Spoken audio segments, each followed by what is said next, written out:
We know proper nutrition is essential to students. What and when they eat significantly affects their ability to learn. The Appleton Area School District in Wisconsin is taking a community-wide approach to school nutrition. It began in 1997 at Appleton Central Alternative High School with a pioneering healthy food program sponsored by Natural Ovens of Manitowoc. In January of 1997, I visited Central High School as a prospective employee and observed the students that were housed here at the time and found them to be rude, obnoxious, very crude, and ill-mannered. I was brought over to the school because the school was out of control. They were having a lot of problems with rebellious students, weapons violation, things of that nature. So they wanted a cop on school premise at all times. We started the food program approximately 3.5 years ago. One Friday, the kids were here. They had candy machines and pop machines in the student lounge.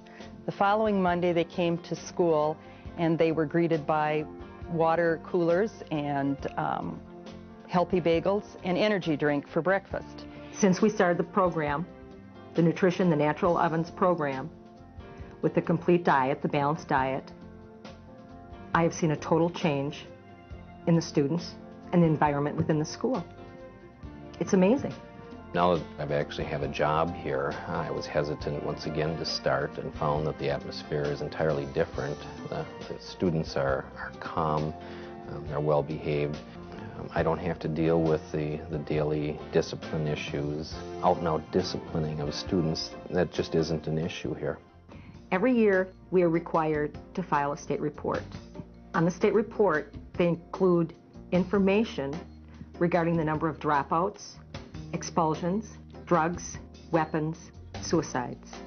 Since we've started this program, zeros is what I have had to report. It's a pretty nice report to fill out. I think they served as an inspiration in the rest of the district. And we found out that not only did it help those kids, but it helped all kids. So it wasn't just the kids in the alternative high school, it's kids in general. And the returning students are now the advocates for the program. The kids encourage each other, they set the example, and they demonstrate proper eating habits to the new kids. It works great.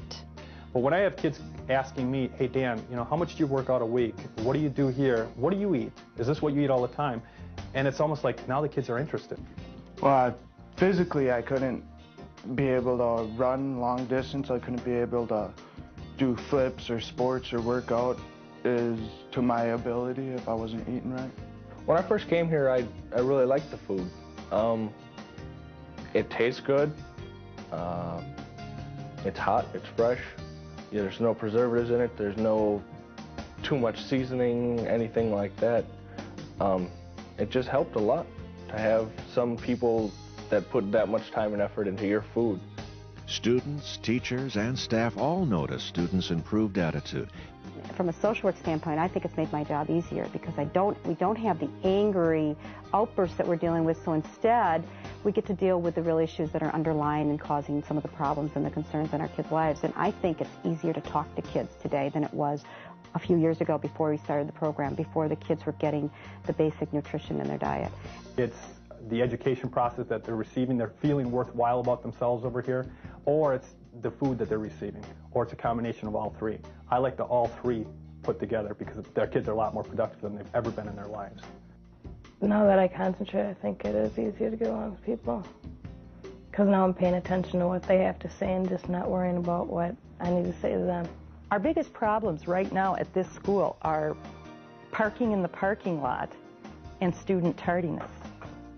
I don't have the disruptions in class or the difficulties with student behavior that perhaps I experienced 4 years ago before we started the food program. Let's take a look at the things that kids are consuming during the day. Sometimes the parents know what they're doing. Other times they have no idea how much they're consuming of these kinds of junk foods, fast foods, that are doing very definite harm to their bodies. Start with breakfast. Quick, toaster-type breakfast, loaded with sugar. The artificially flavored cereals, the donuts, the icing, the candy bars that they consume throughout the day. The artificial coloring, appetite stimulants again, causing them to overeat. The things that are supposed to look like fruit, and yet they're practically all sugar. The pizza loaded with fat. Then you have the burgers, the French fries, the hot dogs, the chips, partially hydrogenated, trans fats that are plugging the arteries of children as early as age 3. The soda, the sugar, 56 teaspoons at least in this 2-liter bottle, which some kids consume in one day's time. Again, the artificial colorings and flavorings, the diet soda, the artificial sweeteners, known to cause headaches, known to cause behavior problems. How can we expect our children to function well, to learn at their best, and to behave when they're being fed this kind of junk? A lot of these kids, when we first asked them, what did you have for breakfast today? You'd be surprised that 90% of them had absolutely nothing, and we were at lunchtime already. So they've had no breakfast, no lunch, and they're trying to be productive people without anything in their system at all. If you've been guzzling Mountain Dew and eating chips and you're flying all over the place, I don't think you're going to pick up a whole lot in class. Healthy food has had more of an impact than we thought. We believed that it would help settle the kids down, which it has done, but I think we were surprised the impact it's had on academic learning. Good, healthy food that helps you function pretty much. If you're going for a big test, you want to eat right. Let's take a look at the kinds of foods children should be eating, the fresh whole grain foods, to start the morning, to get that energy going so that they feel good and they're alert throughout the day.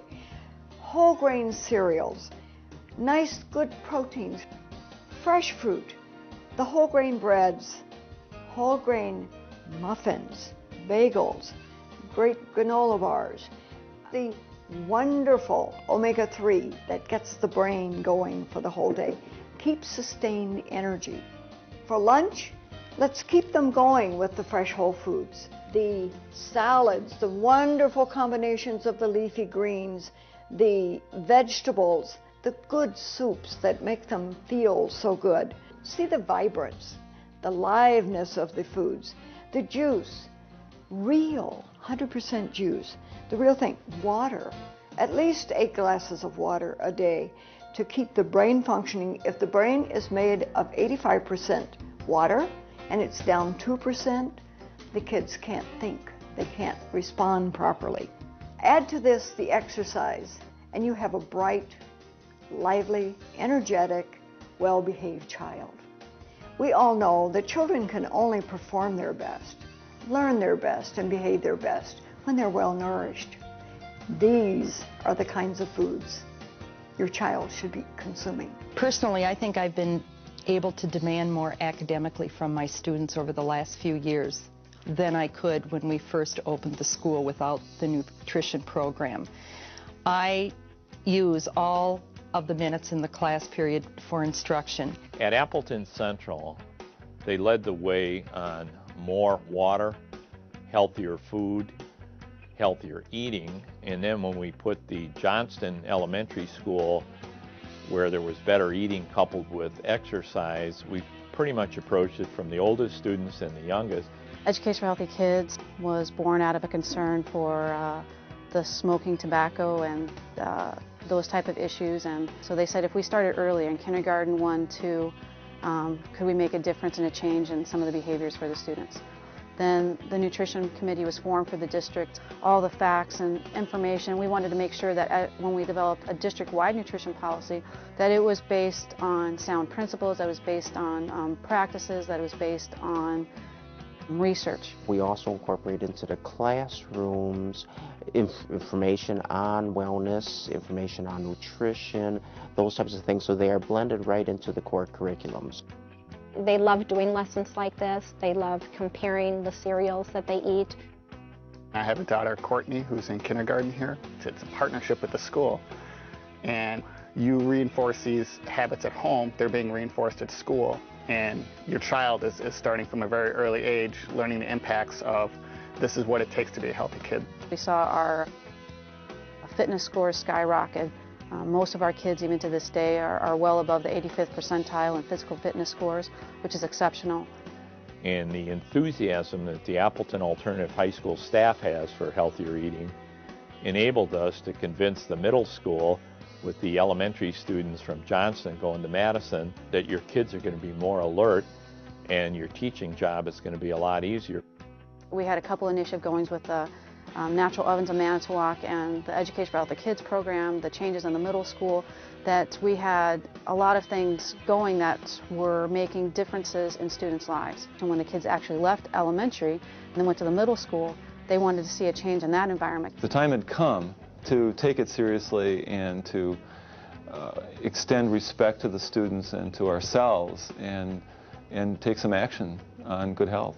It certainly helps our cause in having the students from Johnston coming up, because they've been introduced to the topics, really grabs hold with them, and it helps them to reinforce some things with their classmates, which is coming from their classmates as opposed to coming from me, the principal, or from the other adults in the building, or from their parents.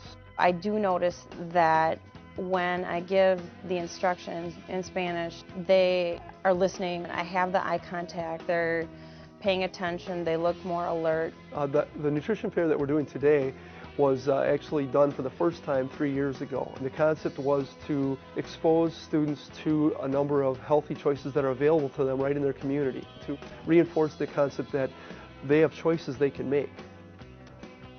Now that the district has a nutrition policy in place, I think it's become very helpful that the kids that are coming from here are going to East and probably have helped the student body there become more accepting of some of the policies that have gone into place there. When this first came about that we were going to be moving to getting rid of the soda and changing our nutrition policy, I was very much against it, because I think that at the high school level it's different from the elementary, it's different from the middle, because we're trying to prepare students to make good choices for themselves after high school. It's good to have kids starting to eat healthy and stuff and worry more about their nutrition, because in the long run that's going to pay off. Obviously, you eat healthier your whole life, you'll probably live a lot longer than if you eat junk food the whole time. I notice in conference time, a lot of parents will say, you know, that nutrition unit is really making a difference. But I think we are a progressive district, and we've had this nutrition policy developing at some of our elementary and middle level schools, and it didn't really make its way up to the high school until this year.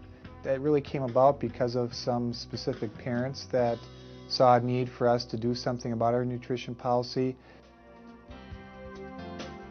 This is the first generation in history that might not outlive their parents because of health and lifestyle issues, nutrition and fitness. If they don't have that, what's their health worth to them? It's a connection that when we started the healthier foods in the alternative high school, and we noticed that all of a sudden the attendance rate had gone way up. Our dropout rate last year, only 16 students dropped out of 4,500 high school age students. I can't buy the argument that it's too costly for schools to provide good nutrition for their students. I found that one cost will reduce another. I don't have the vandalism. I don't have the litter. I don't have the need for high security. We've cut $5 million out of our operational budget in the last 2 years. We did 35 focus groups in the community, and not one person brought up the issue of you should get back into junk type foods, because they see that healthy lifestyles is important. I believe in 3 or 4 years every school in the country will be into a nutrition program, because the more schools that are going in that direction, they're seeing it does make a difference. The parents are happy that we care that much about their children. We've got to stop using our most precious commodity, our kids, to make extra money.